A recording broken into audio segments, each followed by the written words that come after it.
years old, my father found a house in a gated community, heretofore reserved for the very rich. We had always lived in very small flats before then, and this house was like a castle to us. My father bought it in 1942 for $9,000. That's 4,500 pounds. The house was my mother's dream come true. It had 2 huge walk-in closets in the master bedroom, and it had a room for each of us girls and a playroom with shelves for my books and cabinets for my sister's toys. It had a maid's room, and it had a den and a study, a formal dining room, and a huge living room. But the focal point of the house was the kitchen.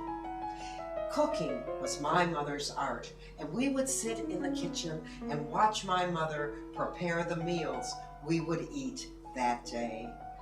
No memory of 40 Birkhead Place is the same without the pungent smell of onions and tomatoes and chicken frying in the pot, or brisket in the oven with its schmaltz and garlic, or the desserts, the floating island with meringue so light it would float to the ceiling, and schnecken with the candied pecans on the bottom, and chocolate cake so pungent the neighborhood children came running for a taste as soon as my mama pulled it out of the oven.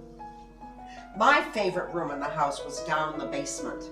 It was a paneled recreation room where we children could laugh and play and not disturb the grown-ups. And right next to it was the fruit room with its rows of dill pickles and dill tomatoes and shalata that my Zadie made for us. You didn't have to enter the fruit room from the basement. You could enter it from the most wonderful aperture known to man, the cellar door.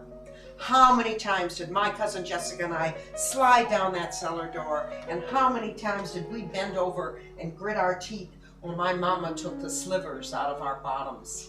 And how many times did we stage long, extravagant musicals in that huge backyard with the cherry tree and the buckeye tree you could climb and that immense expanse of grass? We would put on my mama's old clothes, and we'd hide our pigtails in crepe paper hats, and we put flyers all over the neighborhood, and we'd stage long, tuneless musicals only grade school children can invent. You know, I've lived in a lot of houses since 40 Birkhead Place. That was the only home.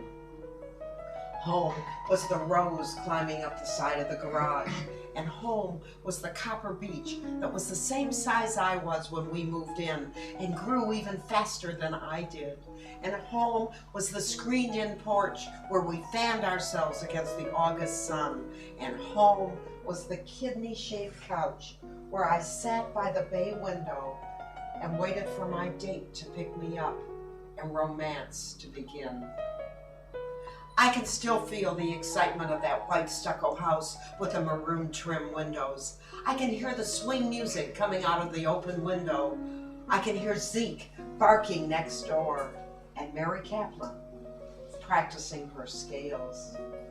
Back in 2000, I had the opportunity to revisit my childhood home. We drove through rusted gates, past mansions that had held children I had loved and played with. We rounded the cobbled street around the park, and there it was, 40 Birkhead Place, almost unchanged, and suddenly I was a child again. There was a tricycle on the lawn, just like the one my sister had pedaled. The copper beech had grown so tall, it obliterated the screened-in porch where I had held my date's hand and dreamed all the beautiful dreams of adolescence. I could hear swing music coming out of the open door, and could it be? Yes, I would know that sound anywhere. Mary Kaplan was practicing her scales.